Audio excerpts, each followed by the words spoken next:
Denny Hamlin says 2311 Racing won't be making any more investments until NASCAR changes its business model.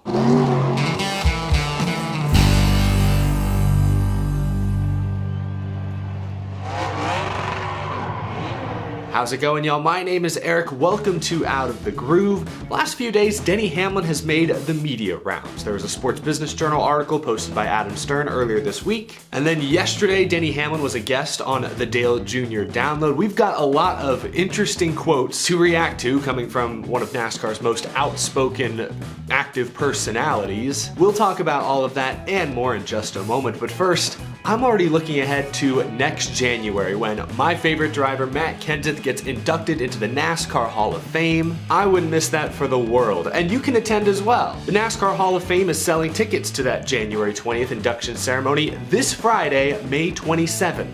Now, if you can't make it to the ceremony, you can still help them pick the custom paint scheme that will go on their Hall of Fame diecast. If you're watching this the day it comes out, May 25th, head to NASCARHall.com, link is down in the description, to vote. And by voting, you'll automatically be entered for a chance to win the Class of 2023 keepsake. The NASCAR Hall of Fame is a must-do if you're a NASCAR fan any time of the year. The Hall of Fame is more than just a museum, it's a shrine to the history, heritage, and future of the sport. Get behind the wheel of realistic racing simulators, take part in the Pit Crew Challenge, and discover new in-depth features about NASCAR tracks by using their all-new digital scrapbook feature. Of course, be sure to stop by Glory Road, a special exhibit curated by Dale Earnhardt Jr. himself. The Hall of Fame is also featuring guided tours on Mondays and Fridays, featuring the stories behind the heroes with resident NASCAR Hall of Fame experts. There's always something new and exciting to explore at the NASCAR Hall of Fame. I visited each of the last 2 years. I gotta make a trip there in 2022. To learn more and book your visit, head to NASCARHall.com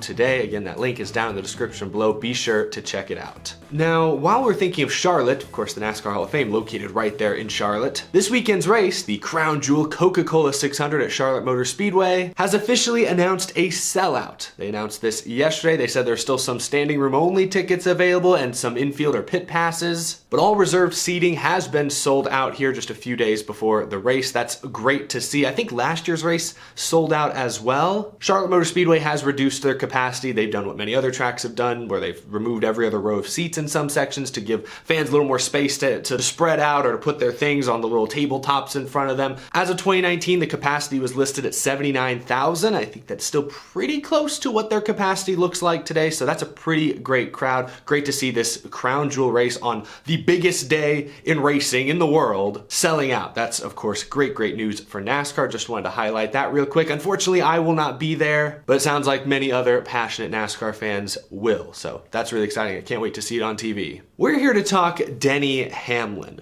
Recently, Adam Stern, writing for the Sports Business Journal, posted an article about Hamlin, all about Hamlin's growing influence as now an established driver, but also a team owner, how some in the industry view that as a good and maybe a bad thing. It also talked about some of Hamlin's future plans for his team, 2311 Racing, the team that he does co-own along with Michael Jordan. And Hamlin has earned a reputation for being one of the most outspoken, bold, in some cases brash, personalities in the garage. And this is put on full display in the Sports Business Journal article when Hamlin talks about a meeting he had with Jim France, the CEO of NASCAR, earlier this year. Here's what Hamlin says he told Jim France during that meeting. "Cutting does not equal growth. If we start working collectively, then we can grow this sport together. But the business model will have to change for that to happen.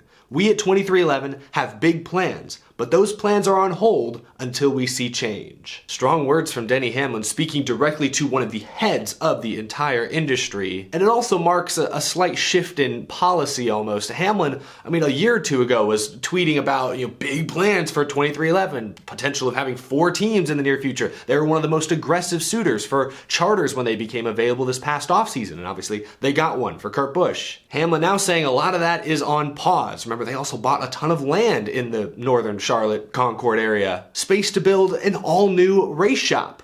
Now those plans are on pause. Now, simultaneously, while this Sports Business Journal article came out, Hamlin was also the guest on Dale Earnhardt Jr.'s podcast, the Dale Jr. Download, and was able to add a little additional context to many of the topics discussed in that article. When talking about how the business model may need to change, Hamlin echoed many of the same thoughts he's been sharing for several years now. the pie is big enough. You just got to divide it differently. Redistribute the money. Yeah, I mean, ultimately, we are in a sport where we will have to rely on sponsorships. And in a world where sponsorship dollars has so many different places it can go now that we're scratching and clawing to get the sponsorship, where it used to be if you wanted your name out there, you had to put it on a race team. So the model needs to change. Yeah, it can't be sponsorship based. We shouldn't have to tread water based off of a CMO's decision. And the average CMO's lifespan at a Fortune 1000 company is 13 months. Right. So we're just hoping and praying that the next CMO loves racing or loves what we have to offer as much as the previous one. Hamlin has publicly advocated for teams to get a higher share of the TV revenue for years now. I think I could go back to like 2019 was when he first started really publicly talking about it, long before he ever owned 23XI Racing, before him co-owning a team was even on the table. He's been pretty consistent on this for a while is all I'm saying, but some interesting details and tidbits there about, CMOs, chief marketing officers at major companies, the constant turnover there and how difficult it is for team owners, for teams to go to basically a different CMO every year or two and try to pitch them these huge NASCAR budgets. Trying to get a different person to fund your racing operation every couple of years, that's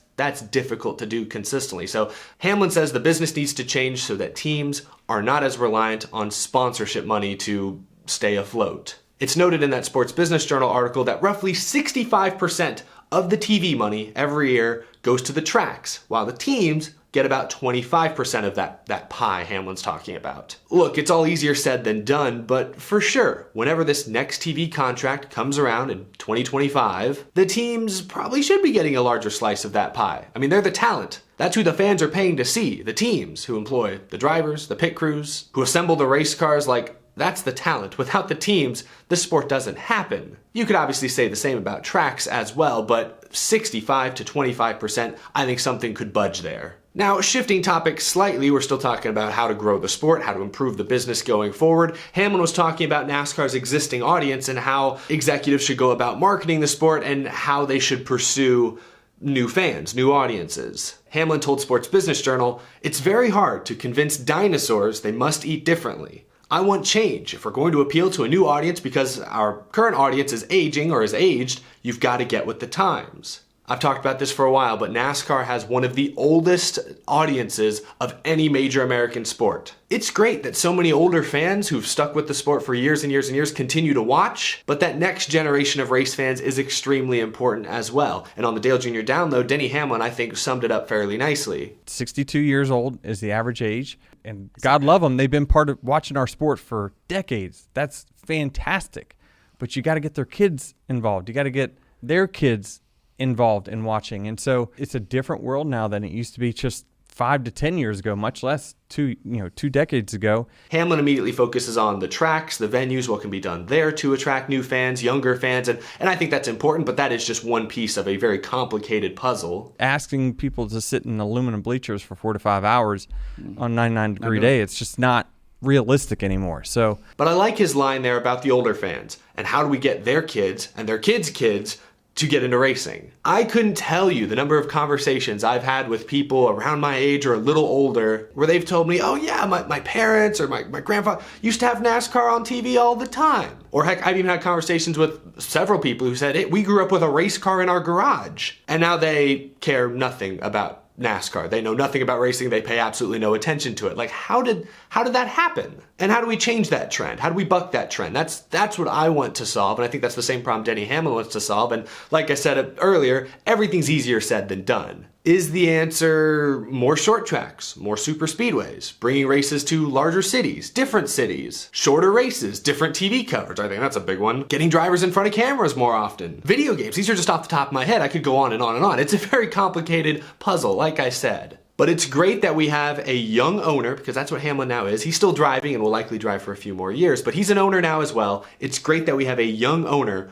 who's not afraid to speak his mind, is not afraid to tackle some of these issues publicly head on. Much of that Sports Business Journal article was about how other owners and industry executives see Denny Hamlin, and according to Adam Stern, roughly half of the 12 people he talked to are unsure about Hamlin, feel he's maybe a little too bold, a little too brash. And while that may be fair, I think it's great that we finally have some young, energetic, new owners in the sport. Between Denny Hamlin, between Justin Marks at Trackhouse, between Jeff Gordon now basically being like second in command at Hendrick, and younger industry executives as well, like Ben Kennedy. I think it's great that those people have voices and are being listened to, or at least being considered. I mean, no disrespect to the Jim Francis, the Richard Childresses, the Joe Gibbs, etc. They all deserve the utmost respect. But guys like Denny Hamlin are good for the sport. You know, Denny Hamlin didn't break into NASCAR until the mid-2000s, right at the peak of the sport's popularity, or right at the beginning of the decline. Hamlin wasn't around during the boom of the 90s, so he doesn't have those memories to maybe hold him back. I think you need people with his perspective and his experiences to push back against some of those owners and executives who've been around for decades. I think a healthy mix of both perspectives is what's going to propel this sport into the future. Is Hamlin too controversial, too outspoken, too emotional at times?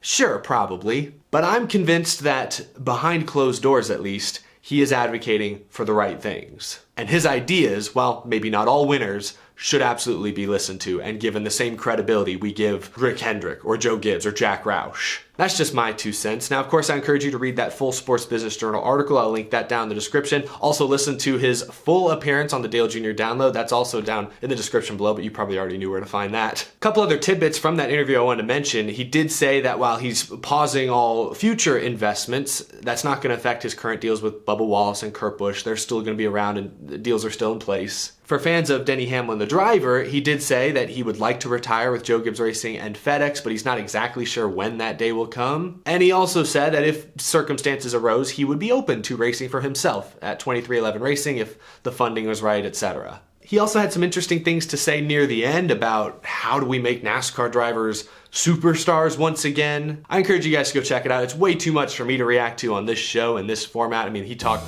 with Dale for like almost an hour and a half. Encourage you guys to go check it out. That's gonna do it for this episode. Just wanted to react to some of the highlights. Thank you all so much for watching. If you're new to the channel, be sure to hit that subscribe button. We talk NASCAR news, notes, rumors, predictions. We react to races and much, much more every single day. As always, a big thank you to my Patreon supporters as well. I truly appreciate your very generous support. This past weekend, I took one of my oldest, one of my best friends who I don't talk a lot of racing with, to his first NASCAR race. I filmed the whole experience, so you guys will get to see a brand new fan's reaction to seeing everything for the first time, probably tomorrow. I think that video will be up tomorrow. It was super fun to film. It's been fun to go back and edit, honestly, so I look forward to sharing that with you guys here very, very soon.